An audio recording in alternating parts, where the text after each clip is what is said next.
Welcome back to the Farmside Chat. I'm Zippy Duvall, President of American Farm Bureau, a farmer from Georgia, and host of the Farmside Chat. And I'm proud to be with you again today. I hope you've all had a wonderful spring. We have had some beautiful weather and some wet weather in Georgia, and now we're ready to try to put up a little hay for all the cows for next winter, because we sure used it all up this last winter.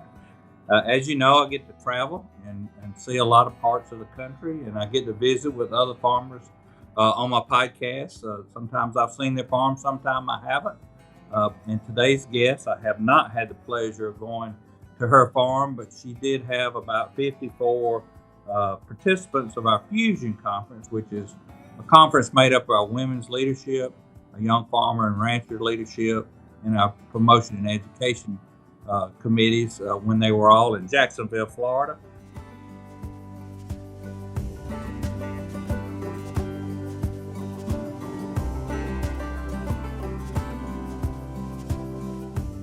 She comes from northeast of Florida in Nassau County, and her name is Tracy Nazaro. Is that correct?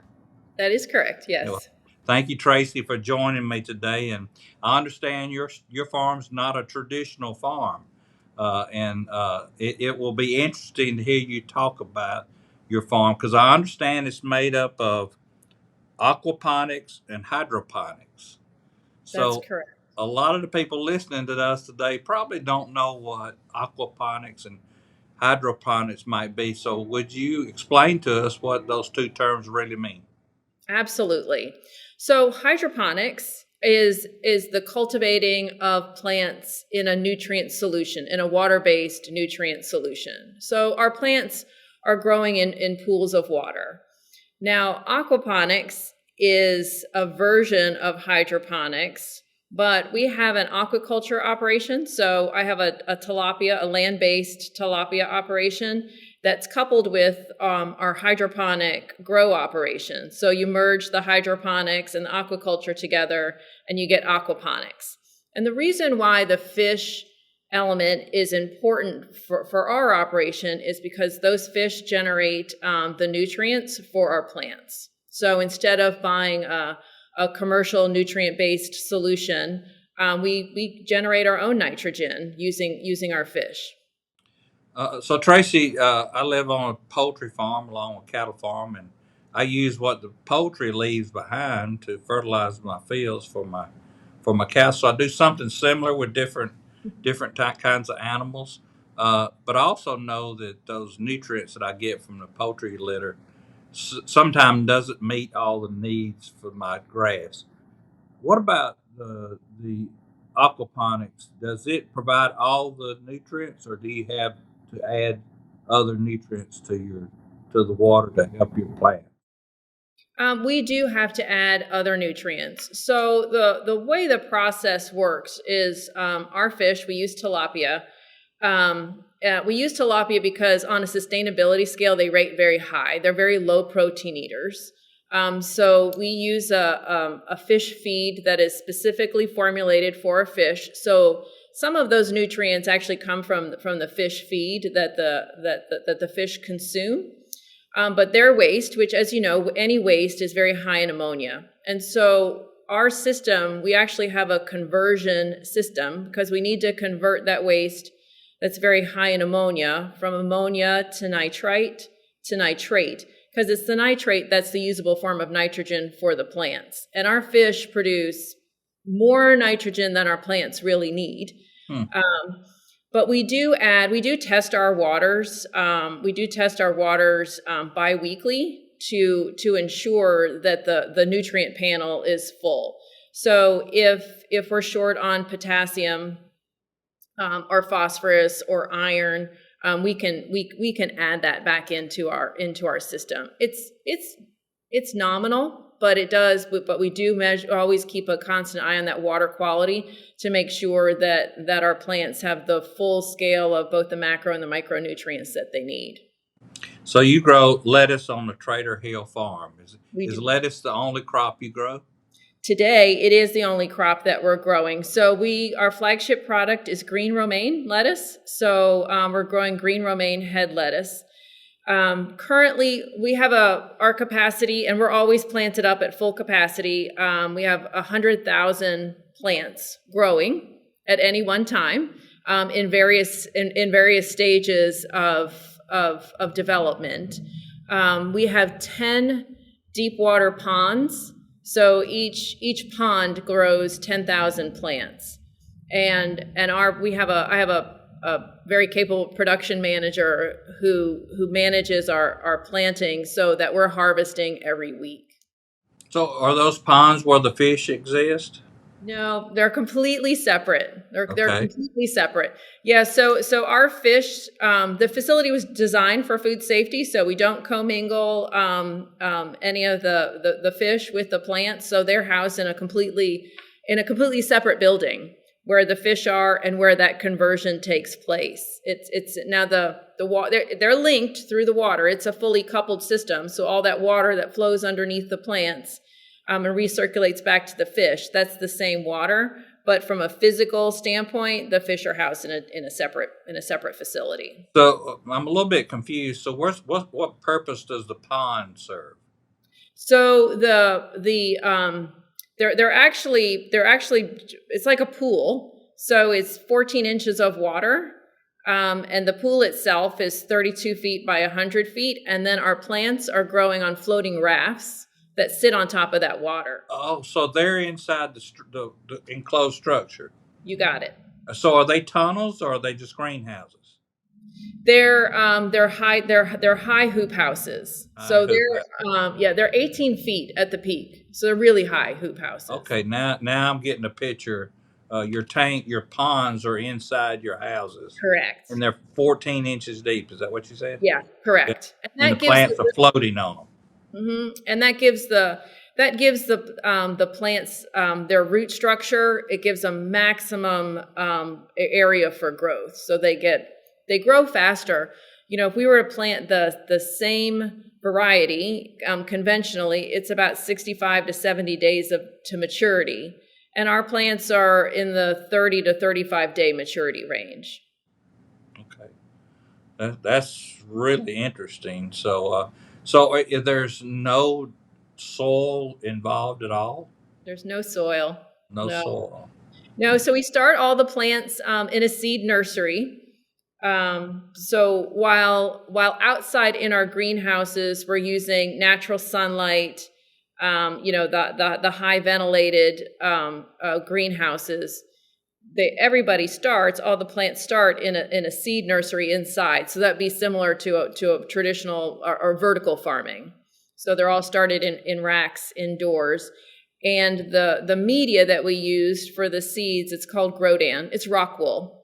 So it's very similar to insulation, except that it's very clean, so it doesn't contaminate our waters. It's porous enough so that it absorbs water, but yet allows the roots to grow through. Okay, so what kind of texture does it have? Is it kind of like the material you stick plants in when you're making a floral arrangement, or it's not too far off? That's pretty similar. Yeah. Because I think I've seen some of that before. So once the water hits that material, when you plant it, does it kind of dissolve? No, it's wonderful because it maintains its structure throughout the entire. Yeah, it maintains its structure. But it does allow for the roots, because roots are really strong, to grow through that material and get a full root structure from it. Okay, so when I read a little bit about your farm, you talked about sustainability and how the cycle of the water makes your farm sustainable. So explain that a little bit. So with the 10 different pools and the aquaculture operation, we have almost 500,000 gallons of water at our farm, but it is continually recirculating. So our water, we maintain the nutrients almost like you'd maintain a pool, like a swimming pool, in that water is constantly being filtered, it's being recirculated, we're adding nutrients back, but there's no runoff into the surrounding ecosystem. All that water is being reused. So we don't have typical irrigation. like you would in a more conventional farm. Our water comes from a well. We do have a deep water well, but our water usage is so minimal in what we add back. Like we don't even have a consumptive use permit. We just have a regular 4-inch well. We only add back what is taken out of the system. So we lose some water for just through evaporation. And of course, plants are mostly made of water. So as those plants grow and absorb water, we'll lose a little water there. But it's remarkably water efficient the way that we're growing. So, I breed cattle, and we try to get the cattle with the perfect ribeye with the right marbling and everything. So, I understand you're doing some work with University of Florida on the varieties of lettuce. So, tell me a little bit about that, because I thought lettuce was lettuce was lettuce. Oh no, we have a very special lettuce. So we use so we are growing a romaine lettuce. That's our flagship, but it's a different variety in that we call it an open heart variety versus what you're going to get off of the field has a very tight core. Often has a white core or yellow leafing. So when you get conventional lettuce, it's darker on the outside, and as you go towards the inside, it's lighter in color. The variety that we grow is a deep green, almost from the tip of the leaf all the way down to the core, and it doesn't have a very tight core inside. So it's an open heart. It's a very sweet lettuce, and it's very appealing. It has a very nice aesthetic to it, as well as the taste.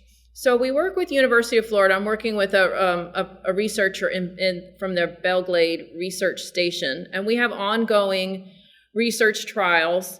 Currently, what we're looking at are lettuces that are heat tolerant. So heat tolerant would be it's slow to bolt, which is important for us during the summertime. Resistant to tip burn.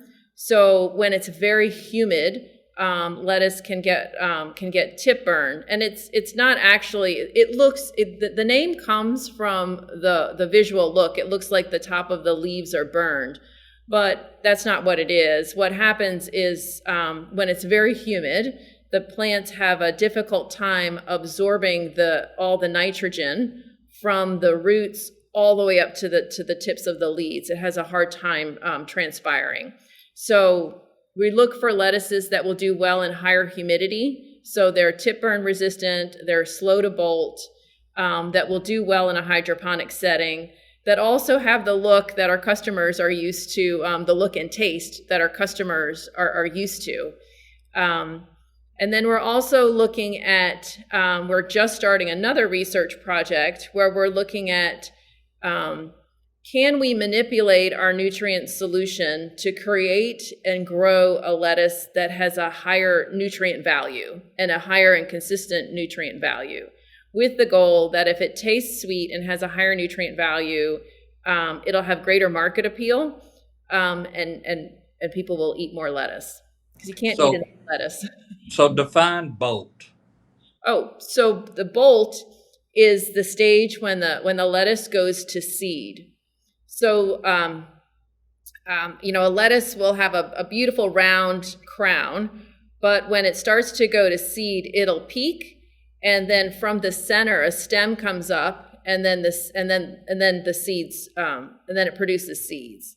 Now we have to harvest before that happens, because when the plants go to seed, the plant itself gets very bitter. It's not as appealing.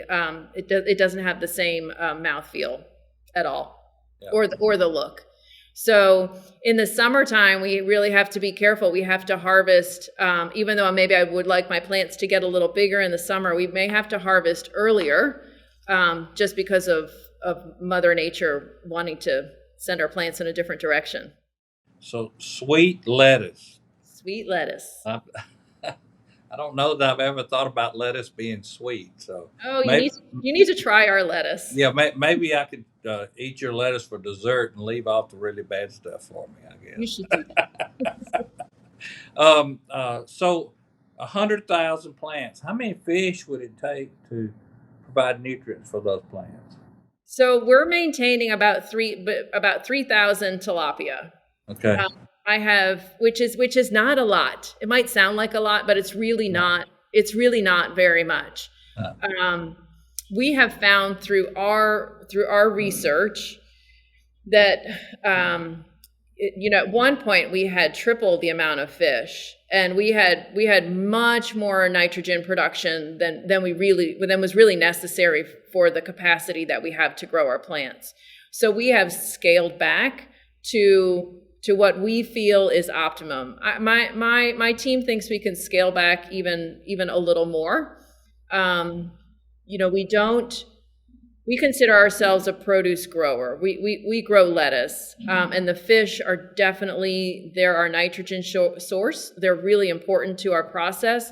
But from a financial standpoint, even though on occasion we will harvest fish for sale, that's not a main part of our business model. Okay. All right. So let's change gears a little bit and talk about food safety. I know farmers, all produce, well, all farmers are thinking about food safety all the time. And so what are you doing on your farm to improve the food safety and make sure that your lettuce is safe for consumers? Matter of fact, I was in Numa, Arizona not long ago, where 90% of the greens for Americans is grown in just about 150,000 acres. And, they had to walk the land every day and scout it to see if there was any deer tracks or bird droppings or human tracks, people walking through it. And if they did, they had to mark it out and plow it under, because you don't know what might have affected that lettuce. So tell me what you're doing about food safety. So food safety is first and foremost on everyone's mind at Traders Hill Farm. I mean, and very early on, we embraced the Food Safety Modernization Act. We use a food safety scheme called SQF, Safe Quality Food. So it is part of the Global Food Safety Initiative. It's extremely comprehensive. So the process is, we have a very comprehensive food safety plan, and everyone on the farm has a role in food safety and lives the plan.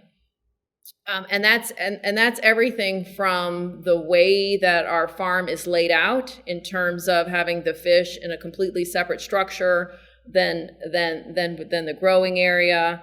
It's processes and procedures. So my team is harvesting. It's hairnets, gloves, sleeves, aprons, sanitation processes that follow that, and documentation to follow that we have done those processes. We do live it. It's our first. We have 6 core values, and safety is our number one priority. Is our top core value. The food safety scheme that we operate under requires an audit every year.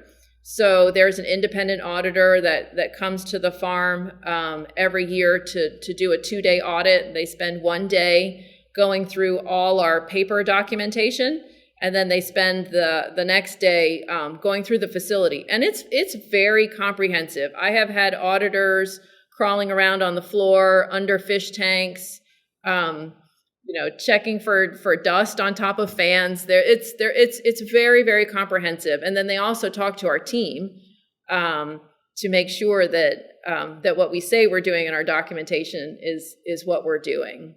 So we're very confident. We're very aware that we're selling food to the public. This is a very serious responsibility that we have. And I think that every farmer I've ever met has the exact same concerns. So it wouldn't be good for your business, and none of us want to produce anything that might hurt someone. No, because that piece of lettuce may end up back at your own home with your children. So exactly. None of us want to do that. So exactly. So you talked a little bit about weather-related things when we're talking about varieties. Talk to us a little bit about, does the weather outside your greenhouses or your tunnels affect your lettuce, and how? So it does. We're in Northeast Florida, so inside the greenhouses, I don't have any supplemental lighting. So if I have a week of cloudy weather, makes my plants a little unhappy. That's why we start all our seeds are started indoors. so that they have the as close to an ideal environment that I can give them in terms of germination, because lettuce doesn't like to germinate much more above 60 degrees. I can leave that artificial lighting on for up to 18 hours a day. So they always have a good start. When they head out into the greenhouse, that's where weather has a bigger effect on their cycle. So it could be too much sunlight. Too much sunlight in the summer creates too much heat for those plants. So we actually we have a shading system that we apply during the summertime. The 18-foot peaks help with humidity. So we have a pretty robust fanning system to create air movement. Air movement helps with the humidity. Summers are challenging.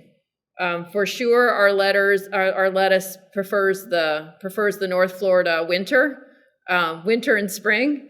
But yeah, summers can be challenging. And plus, with all that water, when that water gets hot, that it becomes challenging, because I really need that water to maintain a dissolved oxygen at a minimum of 8 parts per million. And dissolved oxygen is inversely related to temperature. So the higher the temperature, the lower the dissolved oxygen. So we are looking at systems. It's actually another research project that we're starting with University of Florida for ways to increase the oxygen in the water, cost effectively increase oxygen in the water. There's a solution for everything. Sometimes the solutions are just cost prohibitive. That's exactly right. Yeah, we can cure almost any problem, but sometimes you can't afford it. So Exactly. yeah. So I see that you do a lot of work with the local food banks and your local schools to talk about and promote nutrition in your community. Tell us a little bit about that. So working with school systems is near and dear to my heart. I firmly believe that having a robust um, a robust nutrition system at the school level will produce healthier children, which then produce healthy teens and healthy adults. So we actually sell to 3 school systems that are nearby. One is our home. Actually, we sell to 4. We have our home county, Nassau County, Charlton County, Georgia, Camden County, Georgia, Alachua County, Florida, and Clay County, Florida. They each have farm to school programs. So we are usually their lettuce providers throughout the year. We also work within the university system. So I have several universities that we sell to as well. And that's a big promotion for us, because we believe in helping build healthy communities. And then locally, in my county, Nassau County, we have a partnership with the Barnabas Center, which is our primary food bank in our county. So they have, we do multiple things with them. They have a produce prescription box program where they work with physicians and individuals to come up with a nutrition plan that benefits those individuals based on their medical needs. So we supply not only lettuce but other vegetables that we acquire from local farms for that program, as well as donating to any of their. They often have box giveaway programs, so that's where our supplemental products go. Yep, giving back to your community. Our farm bureaus across our country are tremendous supporters of their community and their local food banks, and do a good job of giving back, because we all know how our communities serve us in agriculture, and our people show their hearts really open up to the people. Absolutely. It was when in March of 2020, of course, when everyone, the world shut down, we sell to food service. So with the stroke of a governor's pen, my whole business went dark. And I will say I reached out, and in Florida, they also shut down farmers markets. Normally I don't, we're a wholesaler, so we don't really sell to farmers markets, but had a lot of product to move. And I actually partnered with my Farm Bureau, and we set up a distribution center in the parking lot of our Farm Bureau, our agent's parking lot, so that we could move some lettuce. Yeah, that's awesome. That's awesome. So talk about marketing a little bit. How far will your lettuce travel, and out of 100,000 plants, and you said it takes 30 to 60 days to mature. How many plants are you harvesting a day or a week, or how do you do that? So we do, depending on the season, we're doing between 10,000 and 20,000 plants we're harvesting each week, and I do that all with a team of 4. Yeah. Well, the way we're set up, it can be much more labor efficient than if I had to do the same thing in a conventional setting. Most of our products actually stay within 150 miles of the farm, but our distribution footprint goes out to 250 miles from the farm. I sell through 4 different distributors, and so it mimics my distributor's footprint. And then mostly for the K-12 and the universities, they go out on my trucks. Yeah. So Tracy, I hope to get down to see your farm someday. But I wonder, when I was reading about your farm, how many farmers out there that are growing lettuce or any plants the way you're growing it? Are there many out there doing that? So for aquaponics, there's not that many. Not on the scale that we're producing. There's a fabulous aquaponics facility in Wisconsin called Superior Fresh. They are bigger than we are, and it's a little different business model where we have tilapia. They actually have a salmon facility, so they have a very, very impressive land-based salmon facility. There's quite a few smaller aquaponics farms. Now, hydroponics is getting extremely popular on a commercial scale in the U.S. In Florida, we have 5 different companies that are growing hydroponically. We're the only aquaponics, but there's 5 others that are going on a commercial scale hydroponically. And in your home state, hydroponics is getting very popular. Yeah, yeah. I see more and more, but I haven't seen the fish incorporated in it. I did see it in Hawaii when I was there. They do. Yep, sure did see it there. So a couple more questions. One more. You can't think about Florida without thinking about the terrible storm that went through there. Did the storm affect you any? It did not. Not that storm. But hurricane preparedness is something that we take very seriously. Our farm is only 50 miles inland from the coast, but Mother Nature can go anywhere. But definitely those coastal areas have a challenge. So we have a emergency preparedness team. So we'll start meeting in May, because our hurricane season officially starts in June and ends in November. So our team will get together in May. And we have a whole checklist to make sure that all our fuel tanks are filled up. Each of my buildings has a generator for backup,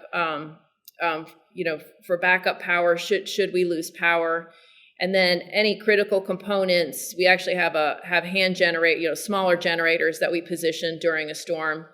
And we actually have the ability to pressurize our greenhouses. We can pull down our curtains and turn on our exhaust fans, and it makes it really basically it sucks in the roof and keeps it really tight. We do preventative maintenance. So we've weathered 2 hurricanes that have hit our area, and we've done really well. We don't like to push the envelope on those. Yeah. But we do have a plan in place. We are prepared, both for our infrastructure and for our staff. So part of our preparedness plan is we have a texting service. So we'll test our texting service. So we send out a text, and everyone has to text back saying they received it and they're okay. And then during a storm, at least twice a day, we'll send out those texts to our staff just to make sure that everyone's okay. And then we have a plan in place for if someone doesn't answer, so that when we can go check on our team members. Yeah. So I'm very interested in knowing a little bit of history about your farm. How did you come about doing this, and has it been in your family long? No, this is all very new. So the farm was started by my business partner, Richard Blotto, and he had bought this property, and it had two old structures on it that were two old hen houses that were not in use and in disrepair. And he was very intrigued by aquaponics. He's very intrigued by the sustainability of it, by the ability to continually recirculate the water, to grow fish and to grow plants. So we set up a demo system in one of these old structures as a test, and it worked, and it worked really well, especially considering the integrity of the structure. But for food safety, it had everything wrong with it. But once we realized we could grow using the aquaponics, the next step was to build a structure that was food safe. So that initial facility had a 20,000 plant capacity. It worked really well, but still didn't grow. It was a small amount what it could grow, and so then we built another greenhouse, and we just kind of kept going from there. Innovation is in our DNA. So we're always innovating and growing, and it is our intention to grow and expand further. We've got constraints on the property that we're on, but it is our plan to have more greenhouses here in Northeast Florida. So do you still have a business partner? I do. Okay. Well, but you still represent a sector of our industry that is growing really fast, and that's the female becoming the owner and operator of farms all across America, and there's many more every year coming into our industry, and I'm just so proud to see that happening, and thank you for what you do. Can you tell folks how that they can find you and communicate with you if they want to reach out to you? And is there anything else you'd like to add to our discussion? Absolutely. So you can find out all about Traders Hill Farm. Our website is tradershill.com. If you want to reach out to me, there's a contact form in there. All inquiries, they'll find their way to me. Happy to share questions or answer any questions that anyone has on growing or basically anything. We're an open book. I really appreciate the opportunity to participate in this podcast. It's an exciting time. I love what I do every day. This is it's really great to be part of the agriculture industry and producing healthy foods, and so. Well, thank you. You're one of the great farmers in Florida, and y'all have a great farm bureau there led by Jeff Smith, who does a tremendous job. Just proud to have him associated with my board of directors, and so working together, we continue to try to make your and everyone else's life on the farm and those rural communities better. So thank you for what you do and your participation in our organization. And thank you for sharing your business with us and your farm. It's definitely not traditional, but may becoming more traditional than ever has been before.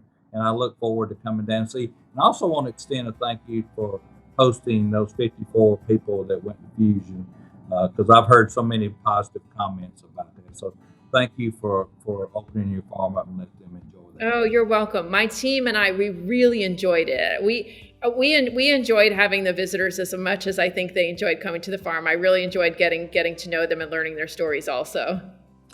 Tracy Nazaro at Traders Hill Farm in Florida.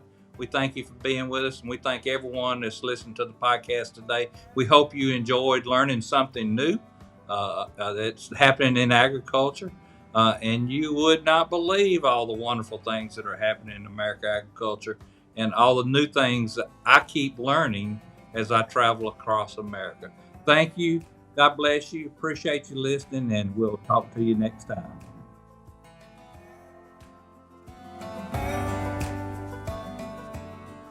Thank you for joining us for this episode of Farmside Chat. Please be sure to subscribe so that you never miss an episode. And while you're at it, take a minute to rate and review the podcast. This helps us continue to bring you farm fresh content that everyone can enjoy. Until next time, thank you and God bless you.